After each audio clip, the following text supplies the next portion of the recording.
Greetings and welcome to this edition of Positronic. I'm Barry P. Cook. Let's talk about the series finale of Supergirl. Supergirl was on for 6 seasons. 5 of those seasons were on the CW. The first season, of course, was on CBS. And it all came to an end this past Tuesday with a 2-hour series finale that featured 2 episodes. The first of those was called The Gauntlet. Now, this episode picked up right where the previous episode had left off, which was with the Super Friends discovering the body of their fallen friend who Lex murdered.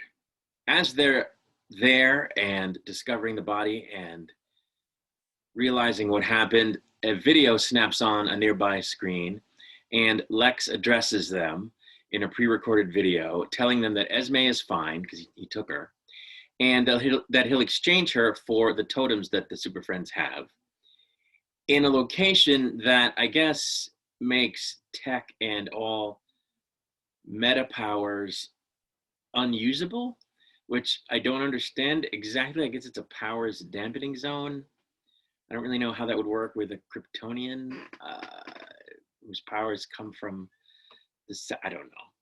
Anyway, the theory being that way nobody could hurt anyone from either side, and they could do the exchange. Alex immediately says, okay, let's just give Lex what he wants. She wants to get Esme back. But Kara tells her that they'll have to find another way because he'd then become too powerful, and he would destroy the world or enslave the world alongside Nixley. Of course, Alex doesn't like this very much, but Supergirl's right. Kara's right. That's what they needed to do. So while this is going on, Nixley is trying to access the Love Totem Gauntlet so that she can make 1/7 of the All-Stone out of the Love Totem.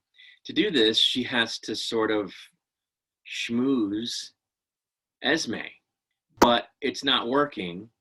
And over time, the totem is slowly pulling away from Esme or fading from being part of Esme, which makes Lex want to forcefully extract it, which Nixley is adamantly opposed to. She says she won't allow it. And I didn't find that surprising because she's a sympathetic person who knows what it's like to be forced through things or forced into things or to have force used on her. But it was also surprising at the same time because she's also evil and she wants the power. So she was torn, it seemed, but decidedly against hurting Esme, which I thought was great. Lex gets a surprise visit from his mother and is told by her that he needs to leave Nixley because she's weakening him. You know, she's a blind spot for him, and she's robbing him of his ability to be ruthless and all-powerful, and, you know, that he can avoid a fall if he returns to his family, leaves her and returns to his family. But he declines to do that. Nixley tells Esme her sad tale to try to connect with her and to access the gauntlet, of course, as I've been saying, but she still can't. Supergirl locates and goes for the Destiny Totem, but finds herself tricked by Alex, of all people, who takes it from her because she wants to be able to give it to Lex with the other totems to save her daughter. Lex's mom then visits Nixley and says Lex can't actually love anyone. He might think that he loves you. He might tell you he loves you. He doesn't because he can't. He's incapable of it, especially because she's an alien. And she says that he's just using Nixley. Brainy tells Kara that she can access extra power or extra strength by harnessing the extreme power of the sun via means of a government satellite. It would pretty much make her invincible, he says, but it would sort of drain the sun and make it dormant for like 6 months. And that it could even shift in its orbit. She decides to do it anyway, and she says she'll just put the sun back in orbit if it goes out of orbit. But the whole thing makes no sense because the Earth would freeze well before 6 months had passed, killing everyone and everything if the sun went dormant for 6 months, for even a couple of days. So, if not sooner. So it was just completely ridiculous. Lex then goes behind Nixley's back to try to get the love totem by seemingly releasing Mixie. That's what it seemed like he did. I didn't really understand what he was saying. From the orb that he was trapped in, because his idea was that fifth dimensional energy being in the air or whatever would have an effect that would work in their favor. I didn't quite understand what he was saying, but it seems to work in that Nixley then displays strong love for Esme, but she's massively pissed off at the same time that he did this and went behind her back, and she sends him packing. And then she decides to just take Esme back to Alex and the Super Friends on her own to get the totems. Guardian and Sentinel go to the bridge location for the same reason. They bring the totems. They're trying to get Esme. Dreamer and Brainy show up to help, as does Nixley, of course, on the other side with Esme, while Supergirl starts trying to access the sun's extra power via the government satellite. Just as Esme is reunited with her parents, Lex arrives and blows up the bridge they're all on, just as the All-Stone forms. Now, how he did this, I guess it was from a distance, but he approaches the area and blows up the bridge. I don't know. So now the All-Stone is a reality. It has formed from, all the totems coming together. Supergirl, who was in the process of absorbing the sun's power, decides to stop doing it at the last second upon hearing the people of National City ask her to please stop, which causes her to realize it would be wrong to go through with it. Back at the bridge area, an epic fight over the All-Stone breaks out as Supergirl, John, and Brainy also arrive. Or was Brainy already there? I don't remember, but Supergirl and John show up. Esme freaks out, and that breaks the stone into 3, allowing Supergirl, Nixley, and Lex to each grab a piece. As Nixley and Lex fight over each other's pieces, they fight each other over each other's pieces, Lena enacts a spell which gives Nixley an opening to attack Lex, causing his mom to jump between them and get hit and be badly wounded instead of Lex getting hit. Lex and Nixley then basically go to war over their pieces, and they seem to be turning into lizard people at the same time. Something happens to their faces. It's kind of weird. And while this is occurring, they're draining the world of hope, love, humanity, their dreams, all the other totem attributes, and it's fueling their ability to keep fighting each other. It was really kind of silly, but that's what they said was happening. So Kara flies up above the city and hears that one guy from the prior episodes who was in the building with his little brother when it collapsed a few episodes before. I can't remember his name, but she hears him speaking to a crowd, telling them not to lose those attributes, not to give up on their hope, not to give up on their dreams, not to give up their humanity, and to stay strong. And it seems to restore those few people that could hear him. And she then realizes, Supergirl does, what she needs to do. Back at Super Friends headquarters, Lena's mom is being seen to, and she tells Lena that she deliberately hindered her magic all during her childhood to focus her on science, but now wants to set her free and tells her to fully engage with her magic, which Lena breaks down over as her mom dies. Supergirl tells the team she realizes people don't need to be saved, they need to be partnered with, and the team plans to help her inspire the whole world to take their elements back, take back their hope, and so forth. And in so doing, drain the stone pieces like they were being drained to take their power away. And she speaks to the whole world. I forget how they set it up, but she does, imploring everyone to own their magnificence. And it works, draining some of Lexley's power. That's Nixley and Lex. The Super Friends then confront Lexley and are confronted back by the giant from a few weeks before, as well as some baddies that Lex summons, including Red Tornado and the Kryptonite Dragon and Overgirl, who is basically Nazi Supergirl, who is actually about to zap Supergirl as Mon-El shows up and blocks the blast with his cape, saying that in the future, Supergirl's speech that she just gave is like an epic thing that everybody knows, about. Metallo is also one of these baddies that Lex summoned, and he's there bearing down on Kelly, but Jimmy shows up to help her in his Guardian garb. So now we have two Guardians, and we have Jimmy Olsen on the scene. Nixley unleashes some Dreamworld hours on Dreamer, but then Mrs. Danvers, aka Helen OG Supergirl Slater, shows up and shoots them, saying that you'd think in a previous life she was Kryptonian, to which Alex says, yeah, only in the movies, which was awesome. Wynn, aka Toyman, shows up, as do regular people in full possession of their elements, led by that same one guy from before, as Lex then unleashes phantoms from the Phantom Zone, only to himself get taken off to the Phantom Zone with Nixley when the Phantoms sense their fear above everyone else's fear or hesitation or trepidation or sadness or whatever. And that was the end of the episode and the end of the battle and the end of the Nixley saga of season 6.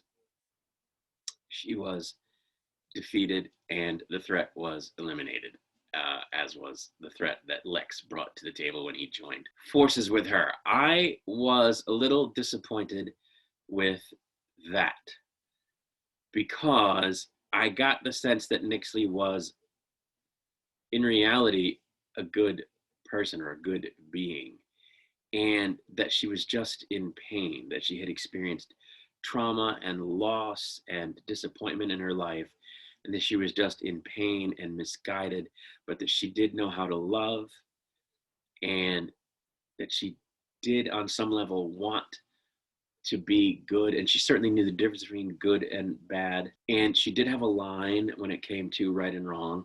So I was hoping they were going to redeem her. I was hoping at the end she was going to say, you know what, this is wrong, and I hope she was going to turn on Lex and fight alongside the Super Friends, but she didn't. I don't know why they did that. They had a perfect opportunity to have a great redemption story with a really strong character, but they didn't do it. So I was kind of disappointed with that. But moving right along to the actual final episode of the series, called Kara, it starts off at William's funeral, where John announces that Super Friends have been given free rein to reconstitute the DEO, which is very cool. Kara says that they need to do it and to keep reminding people to be their own heroes and to become more civil servants, and for themselves to become, the Super Friends, to become more civil servants than vigilantes. So then we see Lena opening a philanthropic foundation. We see a school get opened and be named after William. We see Dreamer open a center for LGBTQ outreach. So all of that stuff was happening, which is very cool. Brainy then departs for the future with Mon-El, and Toyman to merge with the Big Brain after sharing a sad embrace with Nia. Cat Grant calls Kara, who she keeps calling Kira, which is awesome, and tells her that she bought Catco back and that she wants to hire her to be the editor-in-chief and to help her have a company that reports only proper and truly important news. Kara says she doesn't want to do it because it would give her a split focus, just like when she was working for Catco before. But Alex urges her to do it since the people have taken some of the burden off of, her having to always help people on their own. They took that burden off of her by, not needing to be saved so much anymore, which I thought was kind of baloney, but that's what they're going with, or what they went with, I should say. So the wedding day arrives for Julie and Alex, and Brainy shows up saying that he's abandoned the Big Brain, to Nia's surprise, because he loves her and he's willing to let the timeline unfold as it will without him guiding it from, or guarding it from, the Big Brain, as part of the Big Brain, in order to be with her. So I thought that was awesome. John officiates the wedding a little bit tearfully before the couple tearfully say their own vows to each other, and it was very nice, and they both looked gorgeous. Wynn reveals to John that he ends up having a son with McGann in the future.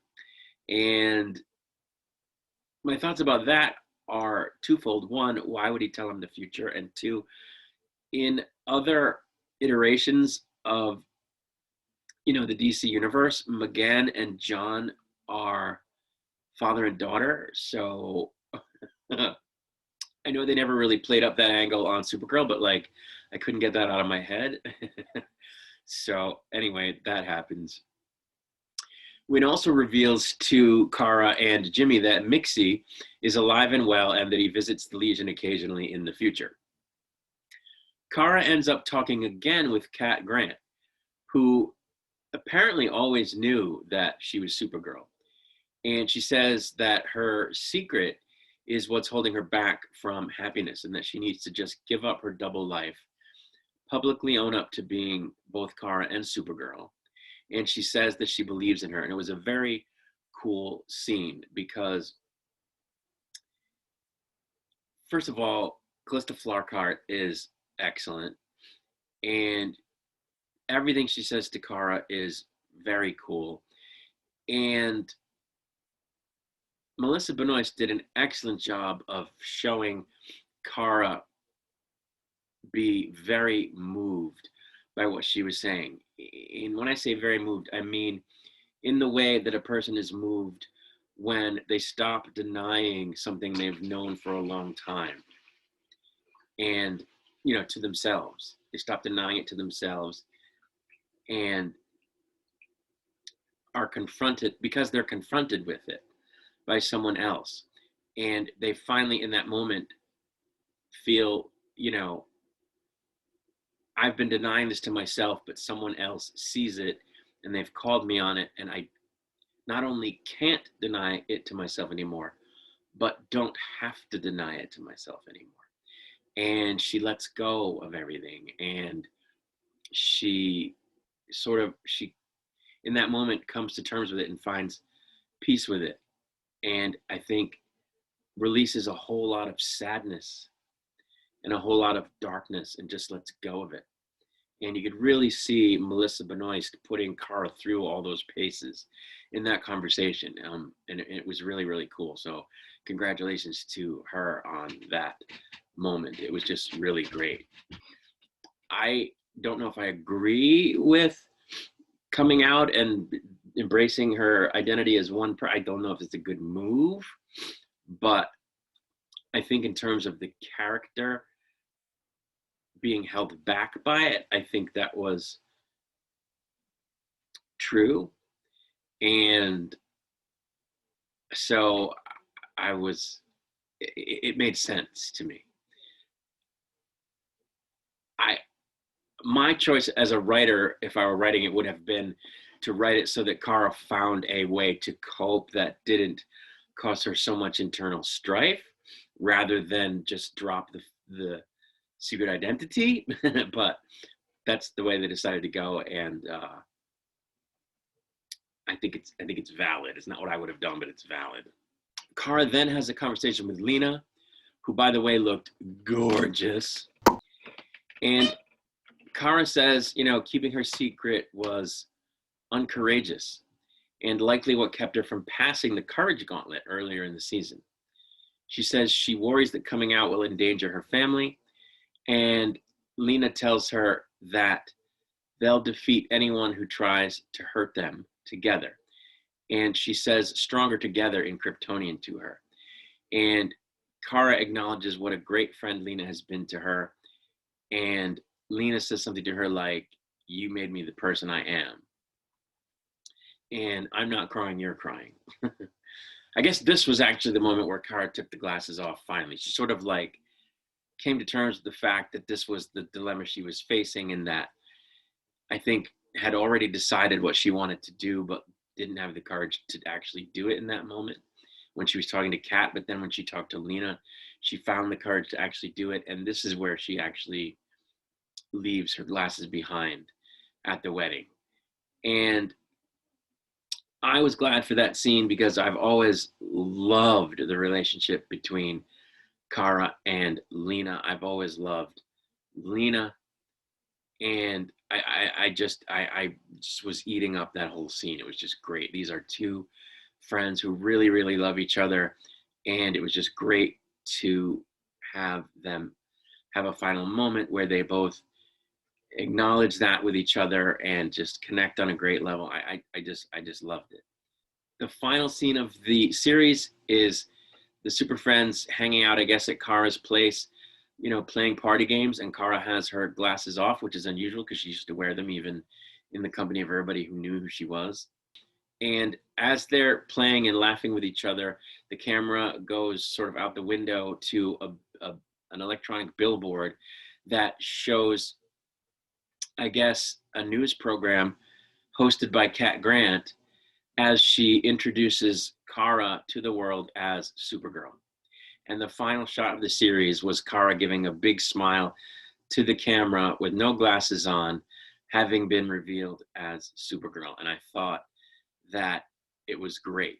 Again, not because I necessarily agree with the idea that it was a good idea to do it, but because the way they wrote it, it was something that was going to improve Kara's happiness. And I think that seeing the character happy at the end of the series was just excellent, because that's all she ever wanted to be, really, was to help people and be happy, and that's all she ever wanted. And they ended it on a note where that's what her future looks like. So I thought it was great. Now, to back up a little bit, I didn't know this, or if I did, I didn't really know it as strongly as I know it now, but apparently there's a whole bunch of people who really, really, really, really, really wanted Kara and Lena to become a couple. They even had a name for it. It's called Supercorp. So I guess a blend of Supergirl and LexCorp. I don't know. That's not what I would have called it. But anyway, they really wanted that to happen. Now, for a while, for a long time, I have been saying that they definitely love each other. And I thought that was great. And one of the strongest aspects of the show. I also thought that in recent months, in the recent episodes, that it seemed that Lena had romantic feelings for Kara. I didn't think Kara returned those feelings. I never got that sense. If they had written it as though she did and they came together, I would have been, okay, well, I guess she did. But it never came through in the stories to me with Kara, where it did come through with Lena. But anyway, I don't feel badly that they didn't do it. But had they done it, it would have been cool, I think. But to me, that they didn't is also fine. The thing is that they apparently did do it. It just didn't get aired. Now, I don't know how true this is, but there are photos circling on the internet of the two actors kissing in what looks like the same scene. They're wearing the same clothes. They're standing in the same spot. They're facing the same direction. And they do seem to be smooching. So we don't know if this is two actors who are friends giving each other a little peck, on the lips. We don't know what it is exactly, but it looks like they shot an actual romantic kiss moment between those two characters that didn't make the final cut. And along with these pictures, there is circulating on the interwebs a script page that indeed says they kiss. Now, whether it's a genuine script page from the CW or not, I don't know. Because I have a script writing program, I could have written it. You know what I'm saying? So anybody could have written it. So whether it's genuine or not, we don't know, but it seems like they may in fact have shot a kiss scene between them in that final conversation that they then decided not to include. That would not surprise me. I'm not surprised by this. I just wish, my wish would have been, leave it in. If you shot it, leave it in. That's what I would have said. You shot the thing, You wrote the thing, you shot the thing. Don't chicken out now, leave it in. So I'm sad that they didn't have the courage to actually do it, if in fact they wrote and shot it. So if they had never written and shot it, like I said, it wouldn't have bothered me if they didn't have this relationship in the show, and it doesn't bother me that they didn't in terms of the show. But now thinking, well, they actually shot it and didn't include it, they chickened out. That saddens me. But anyway, that's it. That was the end of Supergirl. So I think it was a good series overall. It had some strong character stuff. It had some fun villains and fun stuff. There were whole seasons that were a little much, a little too SJW. I'm looking at you, season 4. I shouldn't say seasons. There was at least one season. So I think they should have sidestepped that. There were episodes in other seasons that were lame or which were also a little too SJW. For my taste, went in directions that they shouldn't have gone, or stayed with directions that they had chosen longer than made sense to stay with them. So it's been an uneven series, but I think a good series, and I like the wrap up. I liked how everything was wrapped up at the end. So that's really all there is to say. People speculate that Melissa Benoist might show up as Supergirl a couple more times in the Arrowverse. I don't think she's going to. I think she's done. But if that happens, that would be cool. If it doesn't happen, I totally understand that she's done with the character. So there you go. People also want to see a Dreamer show. I don't think that's going to happen. I don't think the network would see this character as strong enough to carry a show, but I definitely like the Dreamer character. I would definitely like to see more of a Dreamer, but I don't think it's going to happen. Not as a series.